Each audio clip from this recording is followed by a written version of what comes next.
He once slept on a thin mattress on the floor of a one-room apartment, sharing it with 5 family members who had no legal status in the country they called home. He sold sunglasses, watches, and DVDs on the street just to help his family eat that night. Some nights there wasn't enough. Today, that same boy owns a private jet, a $5.7 million mansion outside Milwaukee, and a contract worth more than most companies are valued at. This is the story of how Giannis Antetokounmpo turned a childhood with nothing into one of the most disciplined fortunes in modern sports. Before he was the Greek freak, Giannis was just a kid in Sapolia, a working-class neighborhood in Athens, Greece. His parents, Charles and Veronica, had emigrated from Nigeria, and because of Greece's strict citizenship laws at the time, Giannis and his brothers were born stateless, Greek by birth, but without Greek citizenship for years. That meant no formal job opportunities, no safety net, and constant fear of deportation hanging over the household. To survive, the Antetokounmpo brothers worked.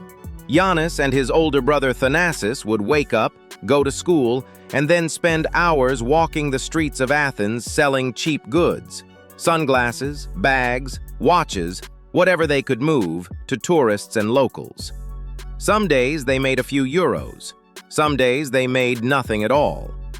There were nights the family genuinely didn't know where the next meal was coming from. What makes this part of the story remarkable isn't just the poverty, it's that even in those conditions, Giannis was already showing up to basketball practice. He'd train, then go sell goods on the street, then come home to a cramped apartment where the mattress on the floor was shared real estate. No agent, no shoe deal, no spotlight. Just a kid with absurd length, raw athleticism, and a work ethic that local coaches in Greece started to whisper about. In 2013, the Milwaukee Bucks selected Giannis Antetokounmpo with the 15th overall pick in the NBA draft. Almost nobody outside basketball circles knew his name. Scouts knew he was a project, 6 feet 9 inches, built like a praying mantis, with footwork and instincts that didn't match his age. What they didn't know was that they'd just drafted someone who had survived conditions most lottery picks couldn't imagine. His rookie contract was modest by NBA standards, but to a family that had once gone hungry, it was life-changing. One of the first things Giannis did with his money wasn't buy jewelry or cars. He bought his family stability. He moved his parents and brothers to Milwaukee. He made sure nobody in his immediate family had to worry about rent or groceries again. That instinct, provide first, spend later, would define his entire financial philosophy for the next decade. By the early 2020s, Giannis wasn't just an NBA star, he was a 2-time MVP, a Finals MVP, and an NBA champion after leading the Bucks to their first title in 50 years in 2021. With that success came real money. His on-court earnings alone have pushed past $290 million in career NBA salary, and his current Supermax-level contract places him among the highest-paid athletes on the planet. But the real wealth story isn't just the contract, it's what he did around it. Giannis signed a long-term deal with Nike, including a signature shoe line that became one of the most successful, budget-friendly basketball sneakers on the market, deliberately priced lower than other signature shoes so kids from backgrounds like his could actually afford them. That decision alone tells you everything about how this man thinks about money. Not just how to make it, but who gets access to it. He's also built a portfolio that looks more like a private equity fund than a typical athlete's investment list. Stakes in Athens football clubs, real estate holdings, and brand partnerships with companies far outside basketball.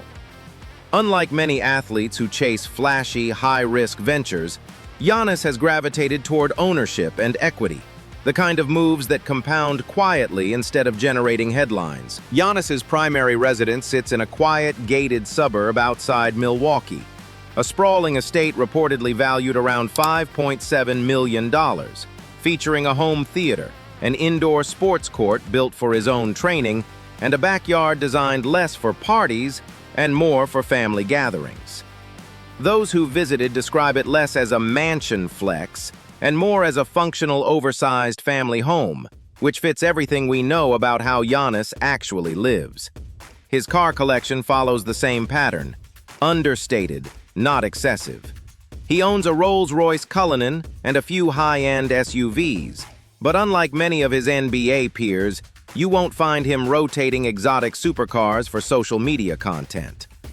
People close to him have noted that he still drives the same vehicles for years, treating them as tools rather than status symbols. For a man who once had nothing, the lesson seems to have stuck. Value things for what they do, not what they signal. If there's one thread that runs through every financial decision Giannis has made, it's family. His brothers Thanasis and Kostas have both played in the NBA, and Giannis has been open about how much it means to share that path with them. The same brothers who once split a mattress with him in Athens. His youngest brother Alex has also pursued basketball, supported every step of the way by a family structure Giannis has worked relentlessly to protect. He's also become one of the league's quieter philanthropists, funding programs in both Greece and Nigeria aimed at giving kids from backgrounds like his own access to sports, education, and basic resources. He doesn't do it for cameras. Multiple reports note he's turned down opportunities to publicize his charitable work, preferring it stay private. A stark contrast to the curated philanthropy culture that surrounds much of professional sports. When you add up the NBA earnings, the Nike partnership, the endorsements, and the equity stakes, Giannis Antetokounmpo's net worth is conservatively estimated north of $200 million, and climbing fast as his contract value and business interests grow. But ask anyone who's spent time around him, and they'll tell you the number isn't really the point. The man who once sold sunglasses on the street to help his family survive the night has spent every dollar since, making sure no one in his orbit ever has to feel that fear again. There's a version of this story where Giannis becomes just another superstar with mansions and supercars. And honestly, given where he started, nobody would blame him. But that's not the path he chose. He built something quieter and, in a lot of ways, more impressive. A family lifted out of statelessness and poverty, a brand that puts affordability over flash, and a legacy built on substance over spectacle. So here's the real question. In a league full of athletes chasing the next flashy purchase, is Giannis's quiet, family-first approach to wealth the smarter long-term play? Drop your thoughts in the comments, and if you want us to dig into Ja Morant's comeback story next, let us know below. Don't forget to like and subscribe to Luxury Hanker for more inside looks at the NBA's biggest fortunes.